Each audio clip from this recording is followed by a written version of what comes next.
Bene, buongiorno, di nuovo benvenuti. Io sono Erika Vitantonio e oggi terrò il secondo incontro di questa mattinata sull'orientamento. Lasciatemi dire che è un piacere tornare in questo spazio che da molto tempo ci permette di fare delle riflessioni sia sul nostro operato in campo di orientamento, ma anche su quella che è a conti fatti quello che è l'andamento nazionale e anche internazionale. Il collega prima ci ha parlato di come l'orientamento si è andato a costituire e di quanto si tratti di politiche, di pratiche che si intercettano e si intersecano con quella che è poi l'evoluzione della nostra società. L'incontro che io invece terrò con voi riguarda la connessione tra psicologia e pedagogia rispetto all'orientamento. Infatti il titolo è proprio questo: orientamento fra errori di pensiero e pedagogia, perché quando noi facciamo attività orientative in qualche modo stiamo facendo attività educativa. L'orientamento da sempre è un contesto, è quasi fosse un termine a cappello, a ombrello, che racchiude tutta una serie di pratiche che vanno dalla promozione dell'offerta formativa al collocamento, ricollocamento, la vocazione, l'esperienza motivazionale e vocazionale. Quindi c'è veramente di tutto dentro, non c'è una sola disciplina. Quello che però sappiamo è che siccome l'orientamento in qualche modo ha a che fare con la condivisione di quelle che sono tutte le politiche, le pratiche che riguardano il vivere in società, c'è una commistione spesso tra quello che io come adulto penso sia buono per le nuove generazioni e quello che invece poi effettivamente oggi è socialmente utile. E infatti spesso le azioni orientative che sono rivolte ai giovani vengono caratterizzate da affermazioni in qualche modo ambigue. Per esempio, che lavoro vuoi fare da grande? Come se, a prescindere da qualsiasi cosa, lo scopo, l'obiettivo dell'orientamento fosse sempre solo quello del collocamento professionale. Vedremo tra un po' perché sì e perché no.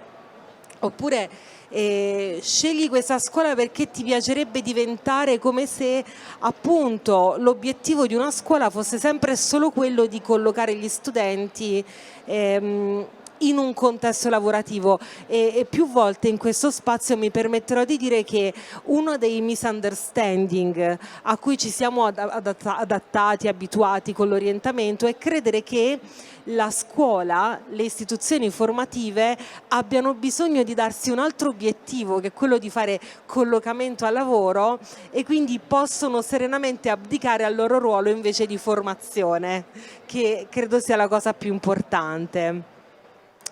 Oppure altre affermazioni ambigue sono: con quale scuola si può accedere a un lavoro ben remunerato, come se veramente ci fosse possibile oggi costruire un percorso, lineare di successo definito, a prescindere poi da quelle che saranno le competenze maturate dallo studente nel corso del tempo. Ma anche se ti interessa questo hobby, allora ti conviene scegliere una scuola affine.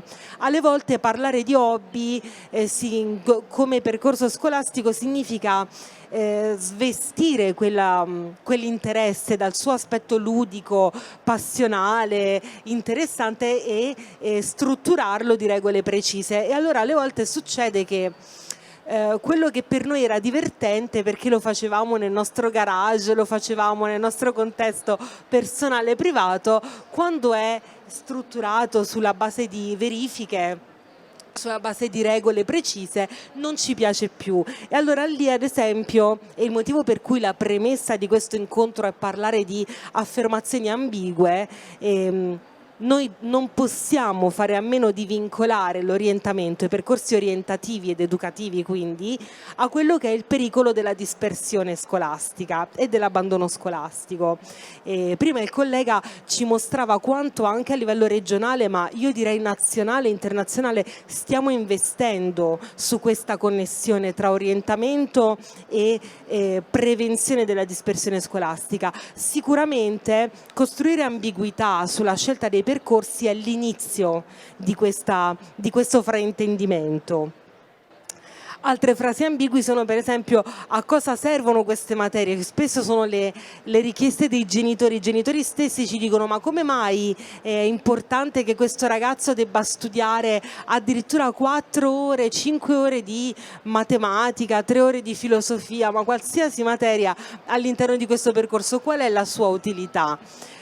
Come vedremo, appunto, questo tipo di domande creano una connessione che in realtà non c'è, la connessione di fruibilità diretta futura tra una materia e un ambito, come se la disciplina dovesse trovare sempre e per forza un riscontro poi in quella che è l'attività lavorativa direttamente.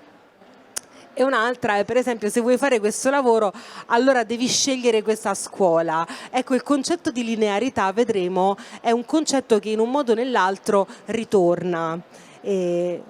Dovremo capire, abbiamo bisogno di interrogarci su quanto la linearità sia un costrutto esistente nel contesto formativo e di collocamento lavorativo, e di quanto invece sia il nostro bisogno di linearità a premere per costruirla.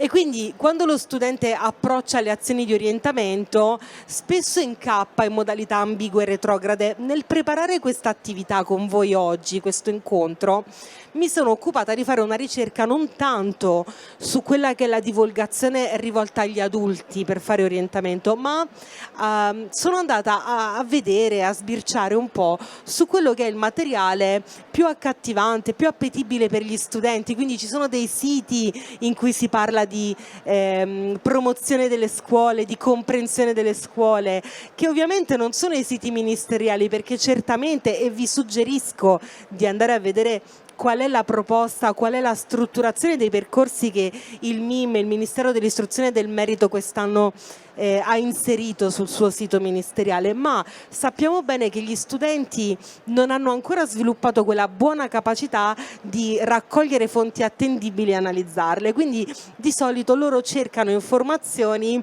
sui siti che per loro sono autorevoli. E allora ho cercato questi spot, questi messaggi, queste modalità anche su questo tipo di siti, e mi sono anche poi confrontata, dato che mi sono presentata molto poco, avrete capito, c'era anche scritto sono una psicologa, sono una psicoterapeuta, ma da molti, forse troppi anni mi occupo di orientamento, e mi sono occupata anche nel corso degli anni di interfacciarmi con gli insegnanti e le insegnanti delle scuole secondarie di primo e di secondo grado per comprendere non solo le loro pratiche orientative, ma le loro necessità educative sull'orientamento. Ora più che mai ci stiamo rendendo conto di quanto, sempre facendo riferimento per esempio alla comunità educante, non possiamo credere di formare le nuove generazioni se non interveniamo per riformattare, per ripulire la formazione degli operatori, di chi si occupa di fare questo. E quindi spesso siamo proprio noi, nella nostra adultità, che creiamo dei fraintendimenti. Per esempio, ci sono gli spot vuoti. Ho assistito direttamente alla promozione di percorsi orientativi che si chiamavano Chi voglio diventare. Ora, di per sé questa frase non è errata, è bellissimo motivare gli studenti a costruirsi un futuro. Il punto è che la mente di un adolescente non funziona come la mente di un adulto. Lì dove noi vediamo la prospettiva come una possibilità concreta nella nostra mente, noi, diceva Jean Piaget, che era un epistemologo e uno psicologo, lui diceva: la differenza tra uno studente, tra un adolescente e un adulto è che l'adolescente sta ancora apprendendo a ragionare per ipotesi, e quindi lui non è in grado di manipolare le ipotesi sul futuro come invece fa un adulto, che tratta esattamente di questo. Noi adulti possiamo vivere solamente di speculazioni emotive e mentali. Il nostro linguaggio, questo lo diceva Vygotsky, diventa pensiero, in qualche modo riusciamo a superare la barriera del fisico. Allora per noi parlare di futuro è naturale. Per uno studente parlare di futuro è come chiedere a un bambino di immaginare un gioco in cui simula di essere un adulto. Allora giochiamo a fare il pompiere. È un gioco. non ha niente a che fare con la prospettiva futura e vi invito, se avete a che fare con degli adolescenti, a fare questa prova. Quanto più la domanda li sprona a immaginarsi un futuro distante da loro, tanto più vi sembrerà che loro caschino, che saltino di palo in frasca. Allora un giorno desidereranno fare il medico, il giorno dopo vi diranno voglio fare il pompiere, poi voglio fare l'estetista, e saranno distanti perché è un gioco di speculazione. Allora la domanda chi voglio diventare, che per noi adulti è motivante, per un adolescente spesso è fuorviante. Come per esempio i test proiettivi. Allora, noi siamo consapevoli che alle volte un test proiettivo, se utilizzato come momento di introspezione, perdonate, faccio una postilla, i test proiettivi sono quegli strumenti, carta matita ormai al computer, Google Form fa da padrone in questo momento, in cui ci sono una serie di item, di domande che guidano lo studente nel matchare rispetto ai propri interessi, le proprie affinità di studio, e questi test si concludono un po' come cioè.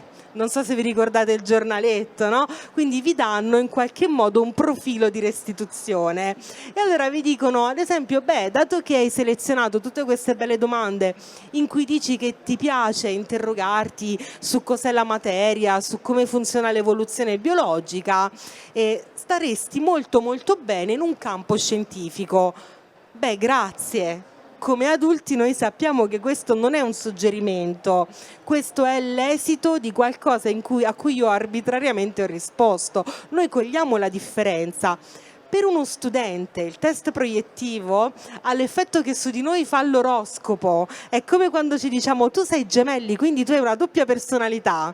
In qualche modo è come ipotizzare che ci sia qualcuno, in questo caso un test, chi lo sa analizzare, che al nostro posto può risolvere un problema grande che invece ci riguarda direttamente, che è il nostro orientamento. Ecco perché quando noi proponiamo dei test proiettivi o i nostri ragazzi ci vengono a dire che hanno fatto dei test per orientarsi, è bene ricordare loro e aiutarli in una riflessione sul fatto che questi test sono una lettura del loro pensiero, non una previsione sul futuro. C'è una grande differenza e io credo che se utilizzati come lettura del pensiero e quindi come analisi di quel qualcosa a cui io ancora non attingo con la mia consapevolezza, perché vedete c'è questo, che è il ruolo dell'adulto, e vi posso citare, e chi mi segue ogni tanto in questi incontri sa che cito sempre gli stessi autori ma per un motivo. C'è una storia di pedagogia e psicologia che sintetizza una cosa: il ruolo dell'adulto non è sostituirsi. Il ruolo dell'adulto nell'educazione è diventare un ponte tra quello che la persona è in grado di fare da sé e tutte le informazioni che nella sua consapevolezza ancora non è in grado di padroneggiare. E allora in questo senso, se io come adulto costruisco un significato adeguato, consapevole di un test proiettivo, allora può avere un significato. Spesso quello che succede è che chi li propone perché è tenuto, perché queste sono le modalità a cui siamo abituati nell'orientamento, non perché lui stesso ne abbia compreso il senso. Per esempio, la presentazione di indirizzi sulla base di inferenze arbitrarie. Allora questa devo proprio raccontarvela, vedo se ho tempo, ma sì, ce l'ho, quindi mi dilungo. Allora, stavo controllando in che modo, dato che io come psicologa posso essere sicura solo di quella che è la prosecuzione del mio percorso, io so qual è l'iter per accedere alla professione di psicologo, di sicuro non posso essere bravissima e ferratissima nel definire e nel descrivere altre professioni, perché qui c'è poi anche un po' di diritto all'ignoranza, posso saperlo a grandi linee ma non nel dettaglio. Ma allora ho cercato su alcuni siti per studenti di capire in che modo veniva proposto il percorso che loro definivano come lineare per diventare uno psicologo, che vi dico qual è e vi assicuro che non è proprio e sempre e per forza così. Allora, secondo questi siti, ma anche secondo fonti più attendibili, un buon liceo delle scienze umane porta di conseguenza ad accedere con sicurezza a una buona università di psicologia per poi continuare il percorso. E va bene, questo lo possiamo accettare, abbiamo bisogno di linearità. Poi però a un certo punto sono incappata in questo. Fai le scienze umane, quindi se desideri a monte fare lo psicologo, fare l'assistente sociale, fare l'educatore, fare l'operatore di strada e posso citarvene tanti altri, vai a fare scienze umane come se fosse l'unico indirizzo utile, ma fallo solo se ti piace ascoltare i problemi dei tuoi amici. Questo è quello che c'è attualmente scritto su un sito molto attendibile. Si dice il peccato ma non il peccatore. Qual è l'errore e la misconcezione, l'ambiguità di questa affermazione? Che a tutti noi ci piace ascoltare i problemi dei nostri amici, sono i nostri amici. Ovviamente nella relazione umana noi sviluppiamo la capacità di sintonizzarci empaticamente con gli altri. Questo non ha assolutamente a che fare col lavoro dello psicologo. Quindi, a prescindere da dove decidiamo di vedere che parte l'errore, qui l'incomprensione sta nel sostituire un aspetto della relazione, quindi dei miei amici, non per esempio mi piace farmi domande, spesso mi faccio domande su come mai una persona che ha questo problema poi finisce per fare queste scelte, ma l'atto di ascoltare gli amici significa una propensione a diventare uno psicologo. E ora, facendola lunga, perché qui stiamo parlando di psicologia e di pedagogia, questo significa che più o meno tutti siamo adatti a fare gli psicologi. Questo significa che tutti siamo capaci, ad esempio, di non scompensarci davanti a una persona scompensata, o davanti a una persona che minaccia il suicidio, o davanti a un bambino maltrattato. Stiamo dicendo questo. Quindi nel proporre ambiguità in queste informazioni, noi stiamo proponendo ambiguità sui percorsi lavorativi. E questo io posso dirlo per psicologia perché è il mio percorso, ma se ci fosse qui un ingegnere probabilmente mi darebbe nuove informazioni invece su quanto è fuorviante la descrizione di quel lavoro.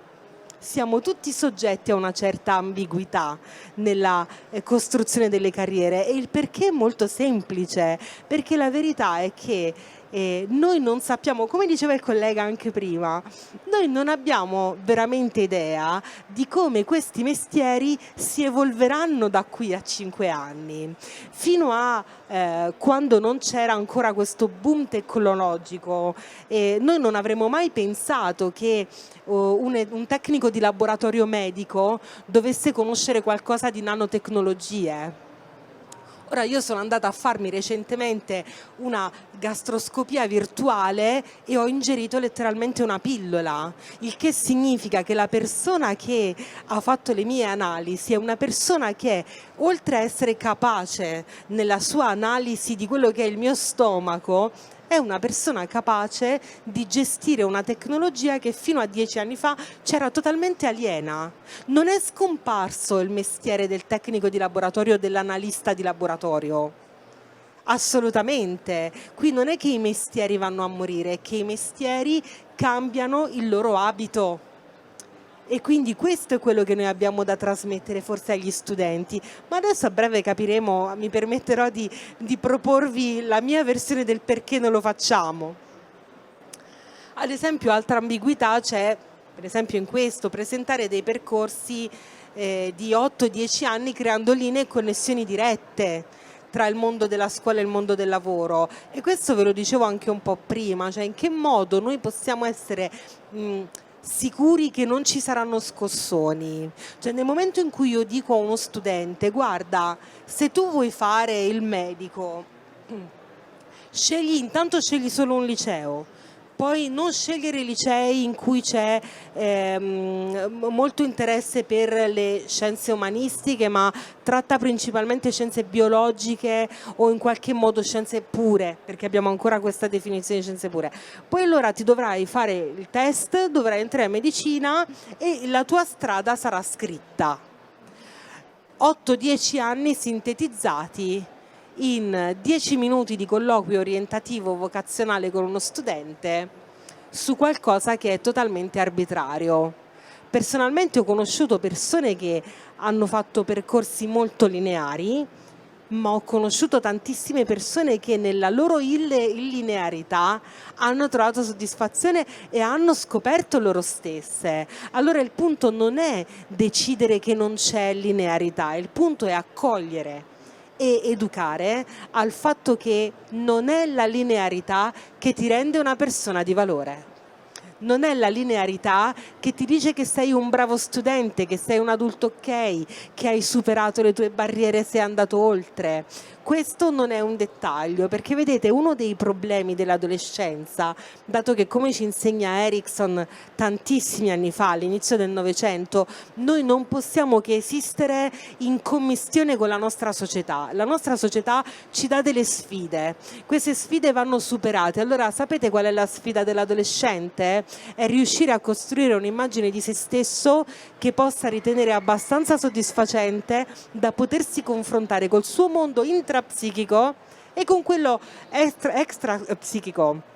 Allora nel momento in cui io insegno a questo studente che il numero di successi e di fallimenti sulla base di un percorso prescelto quando aveva 13 o 14 anni, ecco, il numero di questi successi lo determina come una persona di valore oppure no, io sto prescrivendo la strada per patologia, per forme di depressione, per forme di disturbi di ansia, perché un'altra caratteristica che distingue un adolescente da noi è che le sue competenze linguistiche sono ancora in fase di sviluppo. E quindi lì dove io ho l'arte della parola, l'adolescente spesso sperimenta la sua solitudine, la sua sofferenza dovuta a un disinvestimento sulla sua personalità o a una fragilità sulla personalità attraverso il corpo. Non a caso spesso l'autolesionismo fa parte della manifestazione del disagio di un adolescente. Ora io non voglio spaventarvi, ma qui siamo quasi tutti adulti, siamo tra adulti, allora possiamo anche scegliere di dirci queste cose con un po' di schiettezza, così che potremo riportare, no? Noi siamo parte di una comunità educante e in quanto tale quello che possiamo fare è direttamente scegliere di formarci, ed è questo è il motivo per cui siete seduti qui con me e forse qualcuno è addirittura collegato, perché abbiamo bisogno di nutrirci di informazioni e di riflessioni per evitare tutto questo, perché il motivo, e giusto così torno al perché l'abbiamo chiamata quadrilogia sull'orientamento, il motivo per cui continuiamo a fare azioni orientative e torniamo ancora a parlare di orientamento è che evidentemente non abbiamo ancora trovato una formula che ci permetta di tenere a bada alcuni aspetti e che ci permetta di portare le persone a sperimentare soddisfazione. Ad esempio, concludo questa parte sull'ambiguità in questo modo, spesso noi utilizziamo un linguaggio adulto fintamente adattato alla mente di un adolescente. Pensate, io ricordo, non so se voi avete memoria di quando eravate piccoli e conoscevate qualche amico dei vostri genitori o andavate dal medico, cosa succedeva? Che prontamente un adulto per socializzare con noi ci chiedeva: e tu cosa vuoi fare da grande? Giusto? E noi lì ci inventavamo le migliori delle carriere possibili. Ad esempio io avevo una cugina che voleva diventare una manager, non sapeva ancora cos'era una manager perché aveva 6 anni, ma aveva capito che era di successo. Pensate un po' quanto l'imprinting sociale fosse già così forte. Allora, queste sono domande adulte, queste non sono domande per un bambino. A un bambino noi facciamo domande sul piano di realtà, nel qui e nell'oggi, così che lui possa imparare che stare nel qui e nell'ora non è qualcosa di sbagliato, stare nel qui e nell'ora è sano, stare nel qui e nell'ora significa percepirci per ciò che siamo in questo momento, imparare a vivere il presente, così che il futuro non sarà per noi così spaventoso. E quindi, perché fare un orientamento in questo modo è un problema? Sintetizzando quello che vi ho detto fino ad ora, perché se noi assumiamo che orientare significa educare le generazioni, le persone a gestire i loro problemi nel corso della vita, a sentirsi efficaci quando fanno una scelta o devono tornare indietro sui propri passi, e proporre ambiguità sui percorsi, ambiguità sulle domande di partenza, significa chiedere agli studenti di fare qualcosa che è impossibile. Orientamento significa quindi insegnare le capacità di fare piani realizzabili, flessibili. Perché questo? Perché noi sappiamo che è impossibile nella vita non subire scossoni.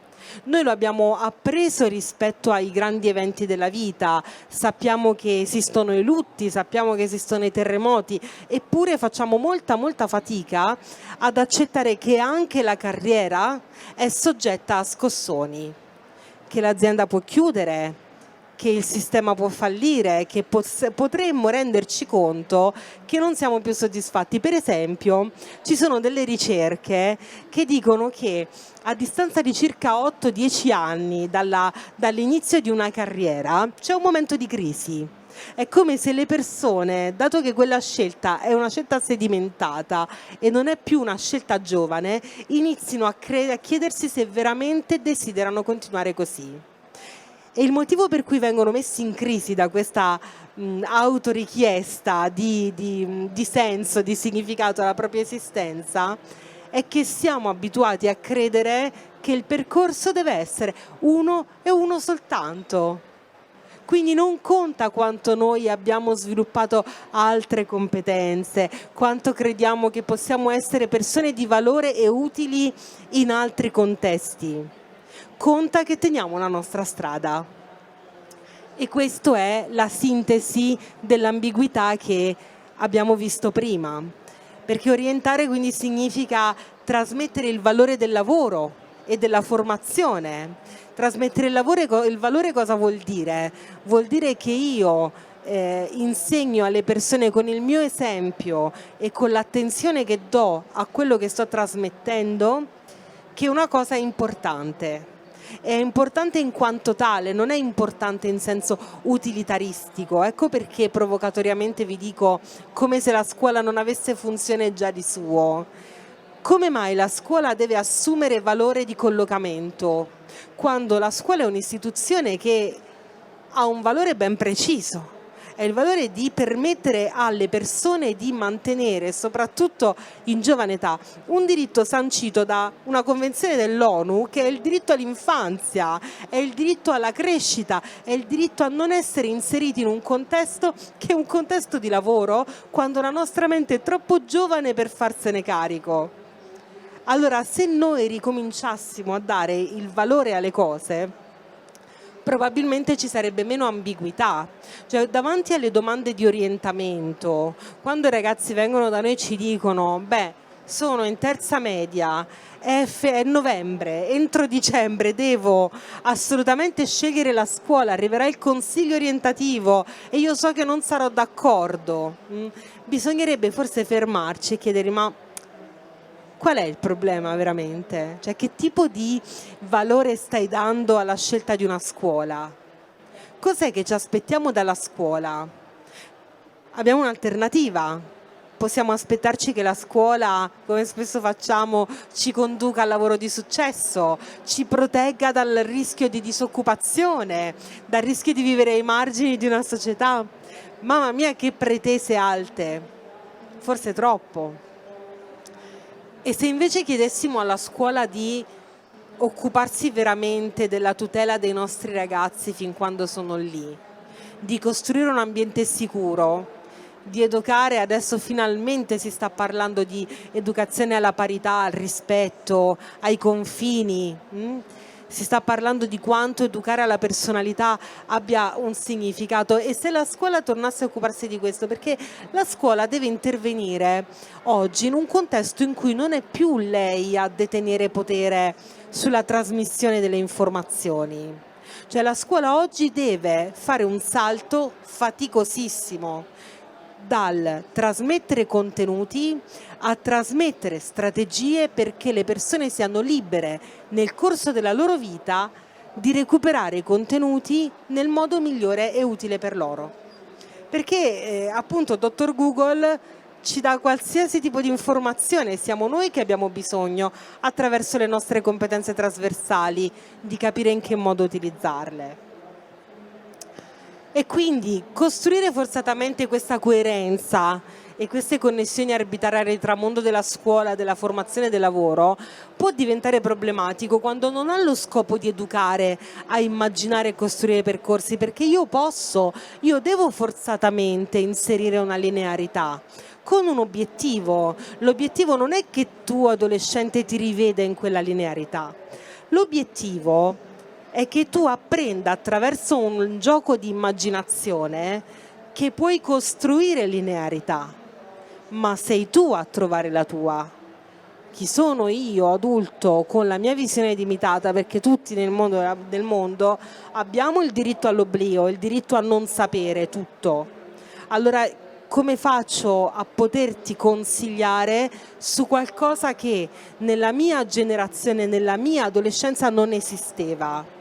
Per noi adulti, per esempio, il fenomeno del secondo lavoro, della seconda rendita online è ancora un mostro enorme, noi non riusciamo a concepirlo, ma la verità è che molte persone, soprattutto giovani adulti, quindi parliamo fascia 18, 25, 26, hanno una seconda entrata attraverso attività online.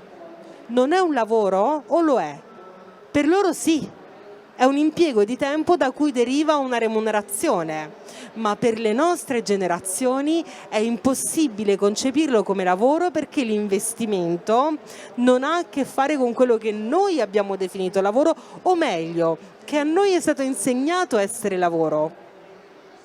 E più tardi vedremo perché, in che modo ci è stato insegnato così. Ma è importante ricordarci che siccome orientare significa educare, noi abbiamo da utilizzare l'orientamento per far sì che i ragazzi si preparino a quello che loro poi dovranno gestire in autonomia. Orientare vuol dire educare, quindi vuol dire preparare ad essere autonomi in un mondo in cui non sempre qualcuno ci proteggerà. E per essere autonomi noi dobbiamo avere una mente flessibile, un piano flessibile, perché se non abbiamo un piano flessibile succede che io scopro che il mio lavoro dopo 25 anni non mi piace più, avevo già subito delle fragilità nella mia vita ed ecco che arriva un bel disturbo d'ansia. Ecco che la mia vita non ha più senso, non trovo più piacere in quello che faccio e noi non possiamo permetterci questo, perché la vita merita di essere vissuta con gioia a prescindere da quello che noi raggiungiamo e risolviamo con i nostri obiettivi. E sapete tutti che questo non è solo per dire, è che noi abbiamo introiettato un dovere e una proibizione, un divieto a pensare che la responsabilità possa essere vissuta anche con gioia. Quindi ridurre l'istruzione al concetto di utilità discosta le persone dall'educarsi al valore del sapere. Tu vai a scuola perché sapere ti protegge, perché prima ancora di essere un lavoratore tu sarai una persona che dovrà occuparsi di se stessa, una persona che camminerà per strada, vedrà delle cose, desidererà prendere la patente, viaggiare, fare e non potrà essere in balia del mondo. La scuola è un fattore protettivo per la vita, non per il lavoro. Certo che la scuola ci prepara ad essere in grado di entrare nel mondo del lavoro, ma non perché ci dà le basi contenutistiche per il lavoro, perché ci dà le basi di vita per il lavoro, perché ci permette di rimanere in una fase di crescita fin quando la nostra mente non è sviluppata, fin quando il nostro corpo non è in grado di sostenere il lavoro. Direi che è un compito già di suo estremamente arduo. Non abbiamo bisogno di dare alla scuola anche l'obiettivo di creare collocamento. E quindi ridurre l'interesse a un hobby, ecco, prima vi dicevo questo, alle volte può funzionare, ci sono dei ragazzi che sono orientatissimi, cioè loro dicono no, io ho capito che per me passare 5 ore a fare questo tipo di attività è la mia passione e ci voglio stare, e questo può valere per qualcuno, ma per qualcun altro questa cosa del hobby, quando è che rientra? Perdonate la digressione, quando di solito noi abbiamo un ragazzo che viene riorientato perché ha perso un anno, anche due, ha fallito in una, due, tre scuole, e abbiamo bisogno di tenerlo lì agganciato. Allora gli diciamo, vabbè, quantomeno cosa ti piace fare? Ti piace montare le biciclette e smontarle nel tuo garage? Facciamo un corso di questo genere. E improvvisamente, dato che il problema di un ragazzo che fa fatica a rimanere nel contesto scolastico è il contesto normativo e prestazionale e non l'argomento, cioè faccio fatica a stare in un contesto di regole in cui mi viene chiesto continuamente di valutare la mia prestazione e di dire che sono bravo perché prendo 10 piuttosto che 8 piuttosto che no. Nel momento in cui io lo associo a un hobby, quel ragazzo sperimenterà, o quella ragazza, loro sperimenteranno la stessa frustrazione che avevano prima dovuta al contesto e la associeranno all'unica cosa che fuori dalla scuola gli dava valore. Ecco perché parlare di hobby quando si parla di formazione deve venire dallo studente, non deve venire da chi gli vuole risolvere il problema. Il punto, sapete che certe volte noi facciamo molta fatica ad accettare che possiamo non ovattare gli studenti e i ragazzi e adottare una sorta di gentile schiettezza. Cioè possiamo affrontare i problemi adeguando i problemi alla loro mente, alle loro capacità. Alle volte c'è da dire ho capito ma questa scuola non andava, quest'altra no. Non è possibile che il problema sia che nel momento in cui a te ti viene chiesto di dimostrare che vali, questa cosa a te ti manda in pappa, non ce la fai.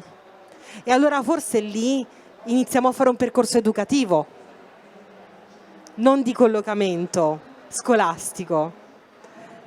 Poi ecco appunto dei test abbiamo già parlato, ma soprattutto vi ricordo questo, cioè la proiezione nel futuro deve essere il più possibile vicina, cioè iniziamo a parlare ai ragazzi di un futuro che vada dai 2 ai 3 anni. Allora se io ho uno studente di terza media, quello che ho da chiedergli non è chi vuoi diventare, ma è con quali materie ti senti incuriosito, cosa desideri fare extra scuola l'anno prossimo e quanto tempo ti toglierà. Quali materie pensi che non sono proprio adeguate a te e perché? Quindi dargli prospettive future che loro possono manipolare con la loro mente. E quindi cosa stiamo facendo? Come mai? Di sicuro noi non siamo l'adulto orco per come l'avrebbe definito Goulding, non siamo cattivi.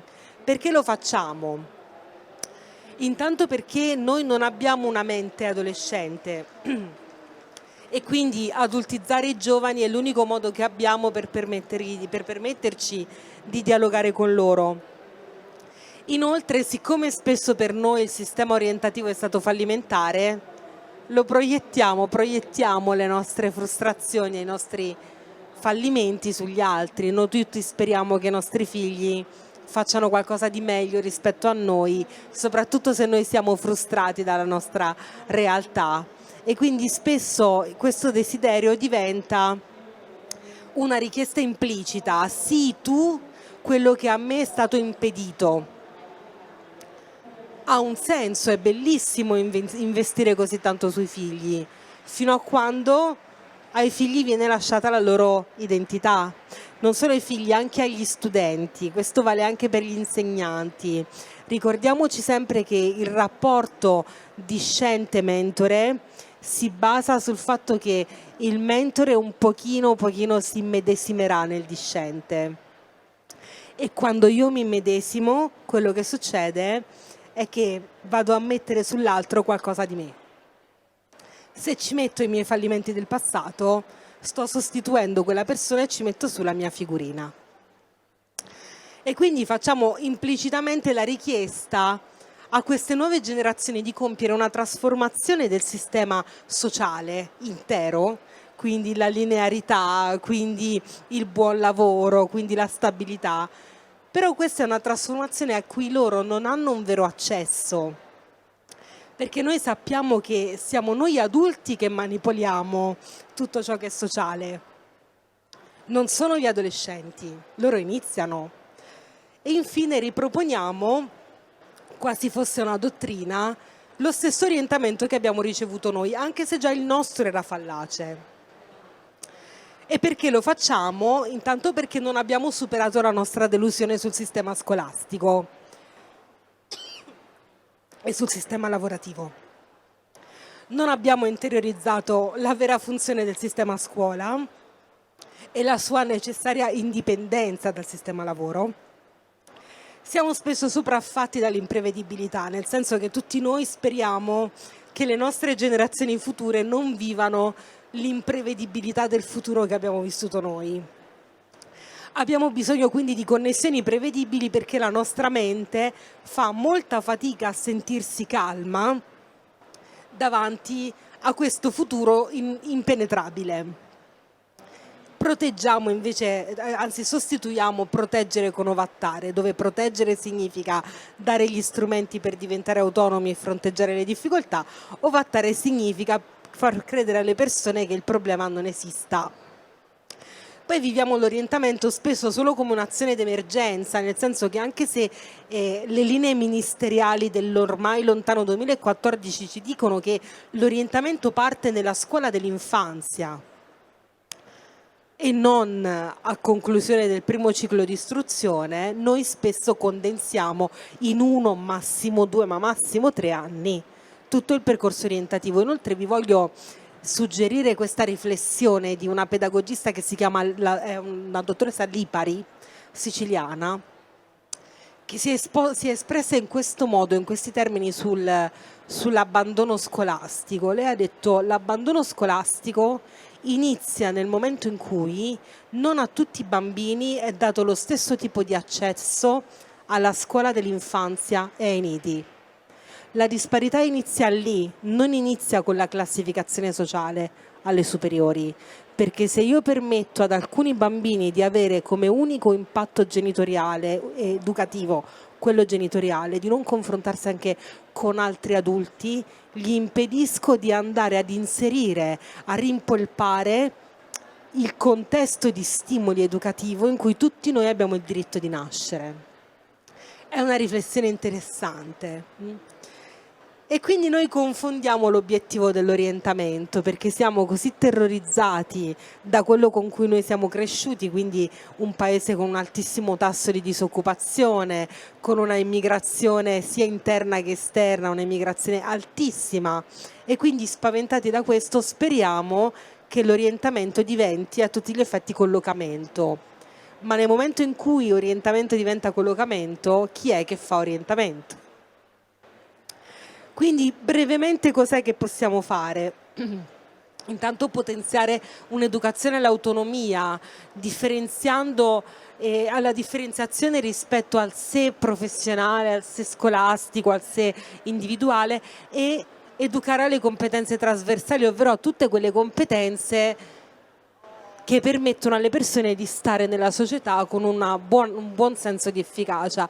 Ricerche ormai datate, però dicevano proprio questo, che a parità di curriculum anche il mondo aziendale si è reso conto che ad esempio una buona competenza comunicativa o una buona capacità di risolvere i problemi, quindi di gestirli con una padronanza, sono quelle competenze che permettono di selezionare a parità di curriculum una persona piuttosto che un'altra. Poi possiamo trasmettere il valore dell'istruzione quale fattore protettivo lungo l'arco di vita, cioè perché devo andare a scuola a fare 3 ore di matematica? Vai a scuola non per fare 3 ore di matematica, vai a scuola perché questo è un diritto, non un dovere. Questo è uno di quei diritti che viene un po' imposto perché l'alternativa ad andare a scuola è vivere senza tutta quella costruzione di connessioni relazionali, sociali, educative, contenutistiche che ci permettono di essere capaci di vivere in società e di viverci con benessere.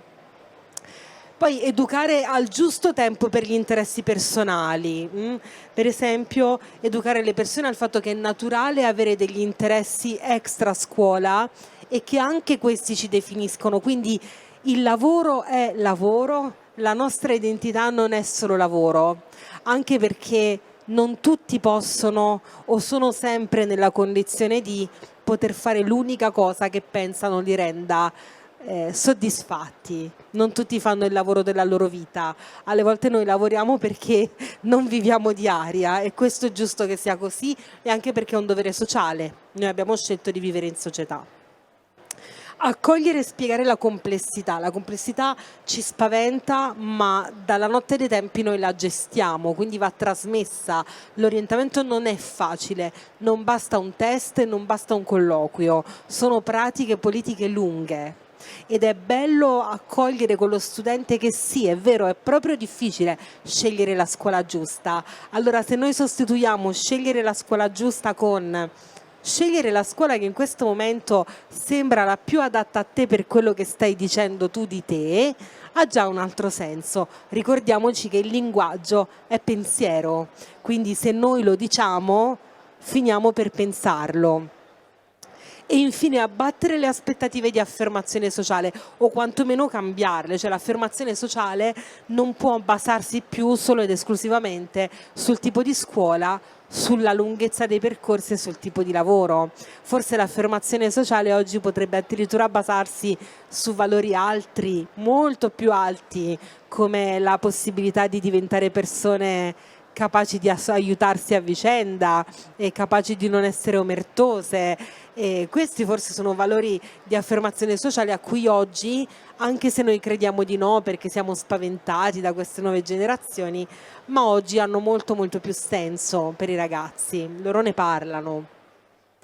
E quindi cos'è che ci portiamo a casa? Che noi facciamo sì che orientamento sia educazione perché sappiamo che la flessibilità, educare a rivedere i percorsi, ad accettare la competizione e la cooperazione, noi sappiamo che tutte queste belle cose di cui abbiamo parlato permettono alle persone di accogliersi e quindi di sentirsi capaci in un futuro incerto. Quindi la protezione, proteggersi nel futuro significa essere capaci, diventare capaci oggi di autogestire la propria presenza, quindi per esempio gestire le frustrazioni, gestire i rifiuti, anche i rifiuti professionali, anche i rifiuti scolastici. Tutto questo è proteggere, non è proteggere nel futuro, non è contenutistico, non esiste un numero margine di ore di matematica o di italiano che ci può proteggere da un cattivo lavoro, ma sicuramente noi sappiamo che esiste un numero di competenze trasversali dalle 12 alle 16 che se potenziate nel corso della crescita dell'età evolutiva, quindi dagli 0 fino ai 18-23 anni, noi sappiamo che sono queste competenze che permettono di diventare un fattore protettivo per il futuro. Bene, con questo io vi saluto.